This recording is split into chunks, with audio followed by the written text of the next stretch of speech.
Hello दोस्तों, नमस्कार। मैं बीरेंद्र पटेल आप सभी लोगों का विद्या परिवार में स्वागत करता हूं। जैसा कि आज का दिन आपके लिए बहुत ही अच्छा है। आप एक एग्रीकल्चर स्टूडेंट हैं, बीएससी एजी आपका कंप्लीट है, एमएससी कर रहे हैं, पीएचडी कर रहे हैं या कॉम्पिटिटिव एग्जाम की तैयारी कर रहे हैं। तो अपने भविष्य को उज्जवल करने के लिए, अपने भविष्य को सिक्योर करने के लिए, माँ बाप का नाम रोशन करने के लिए आपके पास एक चांस बहुत अच्छा बिहार सरकार के द्वारा आ चुकी है। ठीक है, बिहार के बच्चों के लिए तो बहुत अच्छी बात है, लेकिन अदर स्टेट के बच्चे भी जा सकते हैं जनरल फाइट करके। तो जैसे कि इस वीडियो से पहले मैंने आपको बता दिया कितनी पोस्ट आई हैं, कौन कौन सी पोस्ट आई हैं, किस किस सब्जेक्ट से क्वेश्चन पूछे जाएंगे, कितने कितने क्वेश्चन आएंगे, उस क्वेश्चन का कितना नंबर होगा, एज का क्राइटेरिया क्या है, ठीक है, किस स्टेट वाले बच्चों को आरक्षण मिलेगा, सारी चीजें वहां पे मैंने बता दिया था। तो आज के लेक्चर में हम बताने वाले हैं कि उस एग्जाम में जो तीनों सब्जेक्ट हैं, हिंदी, जीएस और एग्रीकल्चर, उसका क्या सिलेबस है। ठीक है, उस सब्जेक्ट के अंदर कौन कौन से टॉपिक पूछे जाएंगे, तो सारी चीजें आज हम यहाँ पे डिस्कस करेंगे। तो आपसे उम्मीद करते हैं कि इस सेशन को अपने दोस्तों के पास, अपने कॉलेज के ग्रुप, अपने दोस्तों के ग्रुप में शेयर करोगे। और इस बैच के लिए, इस कंपटीशन के लिए हम कंप्लीट ऑनलाइन ऑफलाइन बैच लेके आ रहे हैं और बहुत औसम फैकल्टी, औसम मैटर के साथ टोटल टेस्ट सीरीज दी जाएगी और आपके सिलेबस के अकॉर्डिंग पढ़ाई जाएगी। तो आप लोग एक दो दिन का वेट कर लीजिए, हमारी टीम के द्वारा आपके सामने डेली अभी यूट्यूब पे, फिर पेड बैच में आपको औसम लेक्चर की व्यवस्था पूरा की जाएगी। तो चलिए हम आज के सेशन में स्टार्ट करते हैं कि इस वैकेंसी में क्या सिलेबस है, उस सिलेबस के अंदर कौन कौन से टॉपिक हैं देखते हैं। पहला हमारा है सामान्य हिंदी। तो सामान्य हिंदी में बेटा जी याद रखिएगा, सामान्य हिंदी में कितने क्वेश्चन आएंगे, सामान्य हिंदी में 100 क्वेश्चन आएंगे। कितने नंबर का होगा, 100 नंबर का होगा। याद रखिएगा कि 30% नंबर आपको पाना कंपलसरी है। अगर आप 30 नंबर पाओगे तभी मेंस के लिए क्वालिफाई माने जाओगे। ये हो गया आपका हिंदी। अब बात करेंगे हिंदी में जो 100 नंबर आएगा, तो वहां पे 30 नंबर निबंध से आएगा, व्याकरण से 30 नंबर आएगा, वाक्य विन्यास से 25 नंबर आएगा, संक्षेपण से भी 15 नंबर आएगा। ये हो गया हिंदी का। अब बात करेंगे जो सामान्य अध्ययन है। ठीक है, सामान्य अध्ययन का क्या क्या सिलेबस है जो जीएस के नाम से आएगा। ठीक है, तो सामान्य अध्ययन में भारत का आधुनिक इतिहास और भारतीय संस्कृति के बारे में पूछा जाएगा, राष्ट्रीय तथा अंतरराष्ट्रीय महत्व का वर्तमान घटना चक्र के बारे में पूछा जाएगा, सांख्यिकी विश्लेषण, आलेखन और चित्रण के बारे में, भारतीय राज्य व्यवस्था, भारतीय अर्थव्यवस्था, भारत का भूगोल पूछा जाएगा, भारत के विकास में विज्ञान और प्रौद्योगिकी की भूमिका और प्रभाव के बारे में पूछा जाएगा। बाकी ये डिटेल हम टेलीग्राम पे इस पीडीएफ को अपलोड कर देंगे। हमारा टेलीग्राम विद्या एग्रीकल्चर एकेडमी के नाम से है, वहां से इस पीडीएफ को आप प्राप्त कर सकते हैं। चलिए, जैसे मैंने बता दिया हिंदी में क्या आएगा और जीएस में क्या आएगा। अभी देखते हैं सामान्य अध्ययन में एक चीज और है, इस पत्र में ज्ञान विज्ञान के निम्नलिखित क्षेत्रों से संबंधित प्रश्न होंगे। सामान्य विज्ञान, राष्ट्रीय तथा सामान्य विज्ञान, अंतरराष्ट्रीय महत्व की समसामयिक घटनाएं, भारत का इतिहास तथा बिहार के इतिहास की प्रमुख विशेषताएं। सामान्य भूगोल में क्या पूछा जाएगा, बिहार के प्रमुख भौगोलिक प्रभाव तथा यहाँ की महत्वपूर्ण नदियां, भारत की राज्य व्यवस्था और आर्थिक व्यवस्था, आजादी के पश्चात बिहार की व्यवस्था के प्रमुख परिवर्तन, भारत का राष्ट्रीय आंदोलन तथा इसमें बिहार का क्या योगदान है। तो ये जीएस का सिलेबस है बेटा जी। ठीक है, अब बात करेंगे कि सामान्य मानसिक योग्यता के जांच वाले प्रश्न जो आएंगे, तो ये भी हम पीडीएफ आपको दे देंगे, आप अच्छे से पढ़ लेना। जीएस और हिंदी की आप परेशान मत होइए। ठीक है, वहां पे हमारी टीम के द्वारा आपको अच्छे से सारी चीजें दी जाएगी। ठीक है, अब हम बात करेंगे कि एग्रीकल्चर का सिलेबस क्या है। ठीक है, एग्रीकल्चर का सिलेबस क्या है उस पे हम देख लेते हैं। जैसे आपको पता है एग्रीकल्चर में कितने क्वेश्चन आएंगे, एग्रीकल्चर में दो पेपर होगा तो 200 क्वेश्चन आएगा। कितना आएगा, तो एक चीज हम वहां पे बता देते हैं।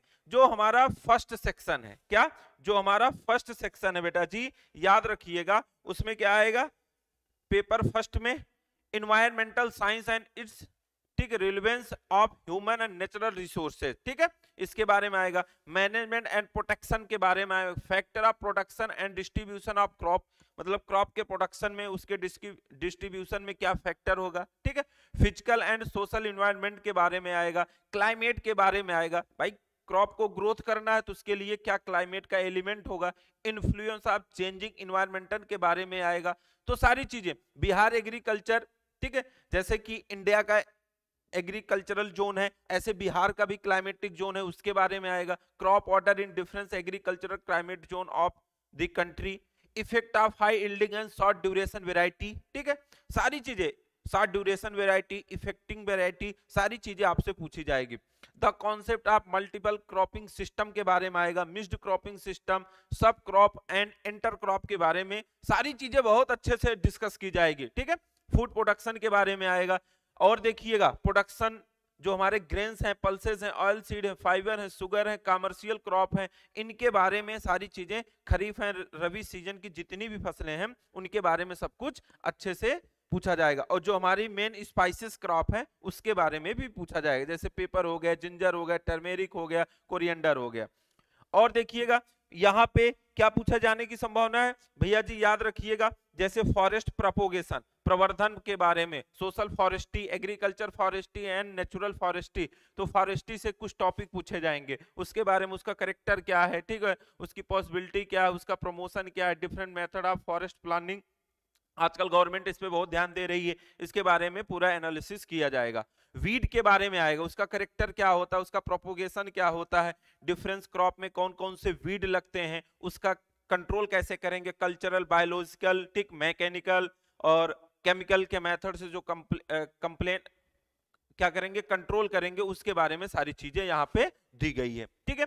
अब देखिएगा soil building process of factor, ठीक है, सॉइल से रिलेटेड भी है, ठीक है, क्लासिफिकेशन ऑफ इंडियन सॉइल, जो सॉइल का चैप्टर है क्या है, building process of factor, classification of Indian soil, modern concept, major type of soil in Bihar, minerals and organic matter के बारे में पढ़ना है, एलिमेंट्स के बारे में पढ़ना है, ठीक है, मेंटेनिंग सॉइल प्रोडक्टिविटी के बारे में पढ़ना है, प्रोबेबिलिटिक सॉइल के बारे में पढ़ना है, जैसे एल्कलाइन सॉइल हो गया, ठीक है, सैलाइन सॉइल हो गया, इन सब के बारे में पढ़ना है, distribution and distribution, problem of soil, salinity, alkalinity and acidity, ठीक है, जो हमारी प्रॉब्लम, क्यों एसिडिटी सॉइल हो जाती है, क्यों एल्कलाइन हो जाती है, क्यों सैलाइन होती है, उसकी क्या प्रॉब्लम है, उसके बारे में पढ़ना है, मैनेजमेंट करना है, एसेंशियल न्यूट्रिएंट के बारे में पढ़ना है, beneficial element of soil and plant के बारे में पढ़ना है, ठीक है, factor affecting the distribution and circulation के बारे में पढ़ना है, सारी चीजें स्टेबलाइजेशन के बारे में पढ़ना है, टर्मिनोलॉजी सॉइल साइंस में, ठीक है। ये हमारा हो गया पहला पेपर। अभी इसमें कुछ चीजें और हम आपको बताएंगे, जैसे कि फर्टिलिटी, ठीक है, फर्टिलाइजर से ही रिलेटेड है, सारी चीजें पढ़ना है, क्रॉपिंग सिस्टम, ठीक है, सारी चीजें है, टेक्निकल, बहुत लंबा है, अगर हम पढ़ेंगे तो 15 मिनट यही पढ़ते रहेंगे, लेकिन ये है कि हमें आपको बताना है कि क्या पूछा जाएगा। जैसे वाटर यूज कैपेसिटी, इरिगेशन से क्या पूछा जाएगा, वाटर यूज इफिशियंसी, जैसे सब मैक्सिमम किसका होता है आप जानते हो, किसका होता है, water use efficiency, maximum finger millet क्या होता है, तो वहां पे सारी चीज, basic of irrigation, sequence, method of irrigation, सारे रन ऑफ पढ़ना पड़ेगा, water drainage, role of different command area, ठीक है, एक कैचमेंट एरिया होता है, एक कमांड एरिया होता है, सब कुछ बहुत बिंदास पढ़ाया जाएगा। Agricultural development of Bihar, agriculture sector organisation and budget जो है, economy of different type of agricultural system के बारे में अच्छे से सारी चीजें पढ़ना है, ठीक है। और देखिएगा marketing and pricing of agriculture input and product, जो ये इकोनॉमी से रिलेटेड है, ये भी आपको सारी चीजें अच्छे से पढ़ाया जाएगा, ठीक है। Role of cooperative marketing and credit in agricultural development of Bihar, ये सब सारे सिलेबस आपको पढ़ाए जाएंगे, आप परेशान मत होना, ठीक है। एक्सटेंशन के बारे में आएगा, इंपॉर्टेंट क्या है, रोल क्या है, method of evolution and agricultural extension programme, important extension method and means of extension, rural leadership के बारे में आएगा, सोशियो इकोनॉमिक्स के बारे में आएगा, survey and situation of large small marginal farmer, ठीक है, सारी चीजें, ट्रेनिंग प्रोग्राम जितने एग्रीकल्चर से संबंधित चले थे, एग्रीकल्चरल एक्सटेंशन वर्कर के बारे में, इन सब के बारे में अच्छे से डिस्कस किया जाएगा, ठीक है। तो मे भी आप इतना समझ गए होंगे। चलिए आगे देखते हैं, आगे इसमें क्या है। तो अब हम बात करेंगे जो पेपर सेकंड होगा एग्रीकल्चर में, उसमें क्या पूछा जाएगा। देखिएगा पेपर सेकंड में जो पूछा जाएगा वो आपके सामने बेटा जी, ठीक है। क्या पूछा जाएगा यहाँ पे देखिएगा, और origin and development of agriculture research and education system in Bihar. ठीक है, जैसे एक इंडिया का है ऐसे बिहार का भी है, उसके बारे में आपको कंप्लीट एनालिसिस दी जाएगी। ठीक है, the use of principle of plant breeding, breeding के बारे में आएगा। इन्वायरमेंटल ऑफ मेन क्रॉप, जो आपकी मेन क्रॉप्स हैं उनके ब्रीडिंग, इन्वायरमेंटल प्लांट ब्रीडिंग के बारे में सारी चीजें पढ़ाई जाएगी। सेल्फ पॉलिनेटेड क्रॉप, उसका role, selection, hybridization, heterosis and in explanation, male importance and self incompatibility. ठीक है, जिसकी वजह से क्रॉस पॉलिनेशन होता है, ये सब प्लांट ब्रीडिंग का है। ठीक है, प्लांट ब्रीडर जो हमारे यहाँ पढ़ाएंगे उनको अच्छे से सारी चीजें ये सब कवर करने का मौका दिया जाएगा। ठीक है, जेनेटिक्स के बारे में आएगा, मेंडल लॉस के बारे में आएगा, थ्योरी ऑफ, ठीक है, फिनोटाइप्स। ठीक है, इन सब के बारे में यहाँ पे अच्छे से डिस्कस होगा। तो आप समझ गए होंगे, इस सिलेबस को हम बेटा जी शेयर कर देंगे, वहां पे आप पढ़ लेना। बाकी सीड टेक्नोलॉजी के बारे में आएगा, ठीक, उसका इंपॉर्टेंस क्या, production, processing, testing of crop seeds, सब कुछ पढ़ाया जाएगा आपको। ठीक है, ऑर्गेनाइजेशन, जो डॉर्मेंसी ब्रेक की जाती है, डॉर्मेंसी को इंक्रीज की जाती है, कौन से हार्मोन्स, कौन से केमिकल, कौन सा हार्मोनल है, कौन सा नॉन हार्मोनल है, इन सब के बारे में अच्छे से डिस्कस किया जाएगा। फोटोसिंथेसिस के बारे में। ठीक है, तो आप परेशान न हो, सारी चीजें बहुत विधिवत की जाएगी। ठीक है, इसमें और देख लीजिएगा क्या है, सिलेबस थोड़ा बड़ा है, ठीक है, लेकिन परेशान ना होगा मत होना, पूरी टीम हमारी इस पे काम करेगी। ठीक है, देखते हैं growth and development, flowering and vernalization. Vernalization जानते हो, रबी सीजन की क्रॉप में जैसे होते हैं। ठीक, ऑक्सीजन के बारे में पढ़ना है, तो इन सब चीजों को अच्छे से पढ़ना है। वेजिटेबल के बारे में पढ़ना है, फ्रूट के बारे में पढ़ना है। ठीक है, cultivation practice, group of scientific basic problem and handling and selling fruit and vegetable, main method of preservation, preservation जो प्रोडक्शन करने के बाद उसको प्रिजर्व करते हो, उसकी सेल्फ लाइफ को बढ़ाते हो। ठीक है, main product of fruit and vegetable, propagation technique, सारा प्रोपोगेशन आपको पढ़ाया जाएगा, कटिंग, बडिंग, सारी चीजें, layering, role of fruit and vegetable in human nutrition, हमारे शरीर के लिए क्यों जरूरी है, इनके बारे में पढ़ाया जाएगा। इंक्लूडिंग द ग्रोथ ऑफ, ठीक है, decorative plants with liquid and flowering design and design of garden, garden के बारे में पढ़ाया जाएगा, फॉर्मल, इनफॉर्मल। ठीक है, सारी चीजें अच्छे से। डिजीज के बारे में भी यहाँ पे आएगा, किसके बारे में, डिजीज, जो डिजीज एंड पेस्ट हैं मोस्टली बिहार के crop, vegetable, fruit and rapeseed plant के लिए पूछा जाएगा।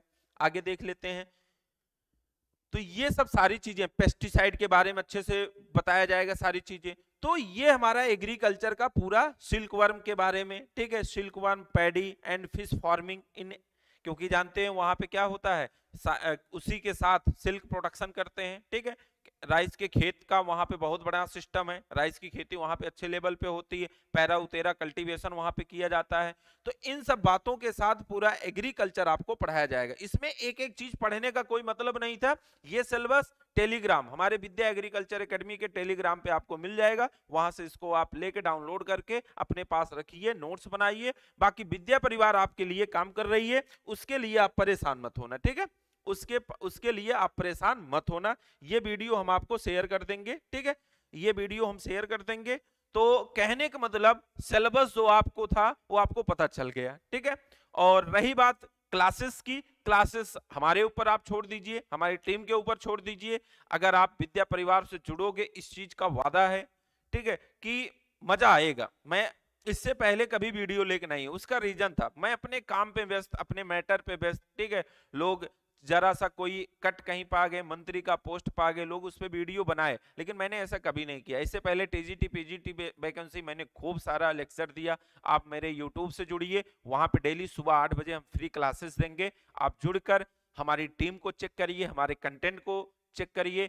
इस चीज का वादा है कि आपको यूपी लेवल पे नहीं, इंडिया लेवल पे compete करने का हम मौका देंगे। ठीक है, आप अपनी लड़ाई को जीतिए, उसमें हमारा जो सहयोग होगा, हम दिन रात आपके लिए काम करेंगे। थैंक यू, जय हिंद, जय भारत।